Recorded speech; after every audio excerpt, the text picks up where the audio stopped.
Hi everyone, स्वागत है आपका डेली करंट अफेयर्स की क्लास में। दोस्तों, आज की इस क्लास में हम 29 मई से बनने वाले करंट अफेयर्स के जितने भी इम्पोर्टेंट क्वेश्चन हैं उन सबको हम कवर करेंगे। आइए सबसे पहले पिछली क्लास में पूछे गए प्रश्नों का हम फटाफट रिवीजन कर लेते हैं। भारत किस देश को पछाड़कर दुनिया की चौथी सबसे बड़ी अर्थव्यवस्था बन गया है? तो उसने जापान को पछाड़ा है। भारत सरकार द्वारा विश्व पर्यावरण दिवस 2025 के अवसर पर शुरू किए गए राष्ट्रव्यापी अभियान का क्या नाम है? तो उस अभियान का नाम है one nation one mission and plastic pollution. Keoladeo राष्ट्रीय उद्यान किस राज्य में स्थित है? तो यह राजस्थान राज्य में स्थित है। हाल ही में केंद्रीय गृह मंत्री अमित शाह ने कहा E0 FIR पहल की घोषणा की है? तो वह दिल्ली में। हाल ही में किस राज्य सरकार ने किसानों को सशक्त बनाने के लिए विकसित कृषि संकल्प अभियान शुरू किया है? तो त्रिपुरा सरकार के द्वारा किया गया है। भारत में पहली बार हाथियों के रखवालों के लिए महावत विलेज नामक एक विशेष आवासीय परिसर कहाँ बनाया गया? थिप्पाकाडू में। The diary of a cricketer wife नामक किताब किसने लिखी? पूजा पुजारा ने। निम्न में से किसके द्वारा महिलाओं के एआई और साइबर सुरक्षा कौशल को बढ़ावा देने के लिए यशोदा एआई को लॉन्च किया गया है? तो राष्ट्रीय महिला आयोग के द्वारा यशोदा एआई को लॉन्च किया गया। चुनाव आयोग ने मतदाता केंद्र पर मतदाताओं की अधिकतम संख्या को घटाकर कितना कर दिया है? तो 1200 कर दिया है। हाल ही में 10वां विश्व जलमंच आधिकारिक तौर पर कहाँ शुरू हुआ? तो वह बाली में शुरू हुआ। आइए दोस्तों, नजर डालते हैं आज के पहले प्रश्न पर। एशियाई एथलेटिक्स चैंपियनशिप 2025 में पुरुषों की 10,000 मीटर दौड़ में स्वर्ण पदक किसने जीता है? तो एशियाई एथलेटिक्स चैंपियनशिप 2025 जो कि कहां पर आयोजित हुई है? दक्षिण कोरिया के गुमी में। कहां पर? दक्षिण कोरिया के गुमी में यह आयोजित हुई।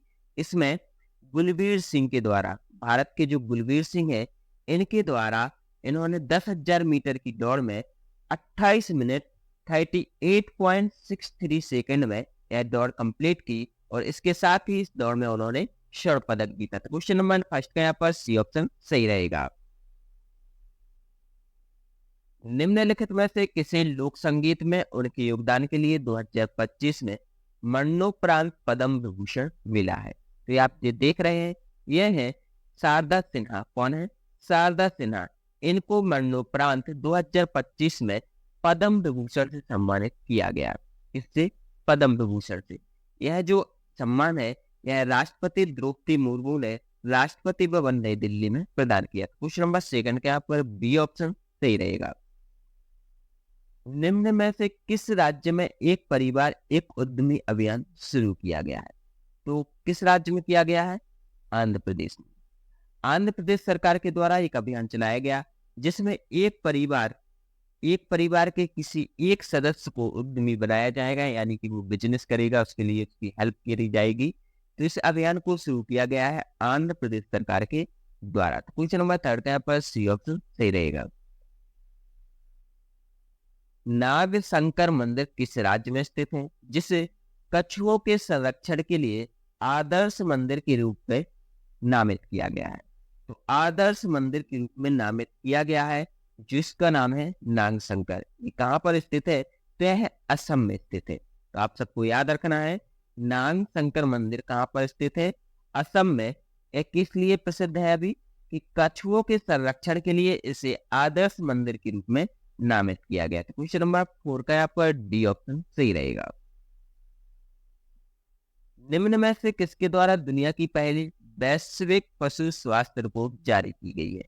वैश्विक पशु स्वास्थ्य रिपोर्ट जो कि विश्व पशु स्वास्थ्य संगठन यानी कि WHO के द्वारा इसको जारी किया गया है। तो आप सबको याद रखना है कि वैश्विक पशु स्वास्थ्य रिपोर्ट जो कि विश्व पशु स्वास्थ्य संगठन के द्वारा जारी की गई है। तो क्वेश्चन नंबर 5 का यहाँ पर बी ऑप्शन सही रहेगा। हाल ही में किस भारतीय लेखिका ने अंतरराष्ट्रीय पुरस्कार जीता है? तो ये जो आप देख रहे हैं ये है बानू मुश्ताक। कौन है? बानू मुश्ताक। इन्होंने हाल ही में अंतरराष्ट्रीय बुकर पुरस्कार जीता है। किस लिए मिला है? इनकी एक लघु कथा है हार्ट लैम्प। क्या नाम है उसका? Heart lamp. हार्ट लैम्प के लिए इनको अंतरराष्ट्रीय बुकर पुरस्कार दिया गया। जो हार्ट लैम्प है यह कन्नड़ भाषा में लिखी गई है। तो यह पहली बार है कि कन्नड़ भाषा में लिखी गई जो इनकी लघु कथा है उनके लिए अंतरराष्ट्रीय बुकर पुरस्कार दिया गया है। तो क्वेश्चन नंबर 6 के यहाँ पर बी ऑप्शन, सी ऑप्शन सही रहेगा। हाल ही में किस राज्य सरकार ने रायवीर योजना को मंजूरी दी है? तो रायवीर योजना है जो कि प्रधानमंत्री मोदी जी के द्वारा चलाई जा रही है। इसको मंजूरी मध्य प्रदेश सरकार ने भी दे दी है।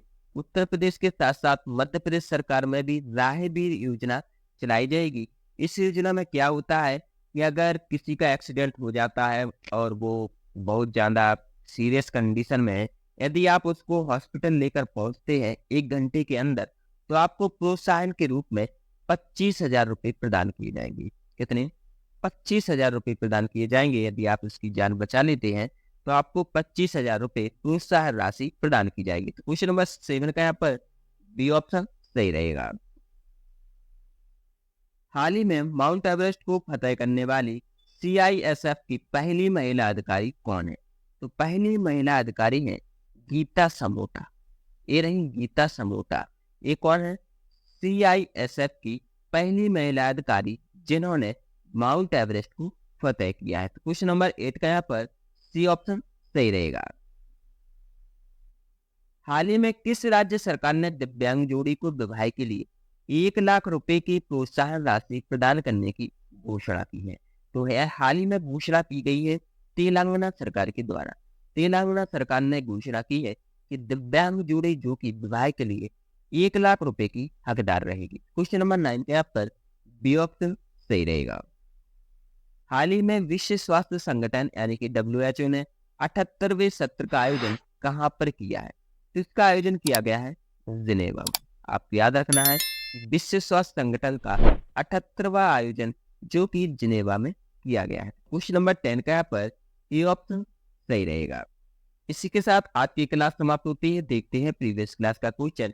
हमने आपसे लास्ट क्लास में पूछा था 2025 में गुजरात की 16वीं शेर जनगणना में कितने एशियाई शेर दर्ज किए गए हैं? तो इसमें 891 एशियाई शेर दर्ज किए गए हैं।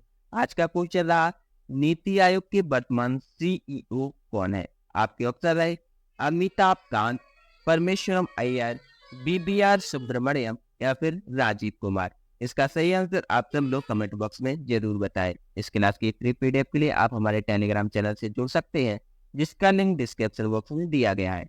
अगर आपने अभी तक हमारे चैनल को सब्सक्राइब नहीं किया है तो इस चैनल को अभी सब्सक्राइब करें जिससे करंट अफेयर्स की आगे आने वाली सभी क्लासें आप तक पहुंचती रहे।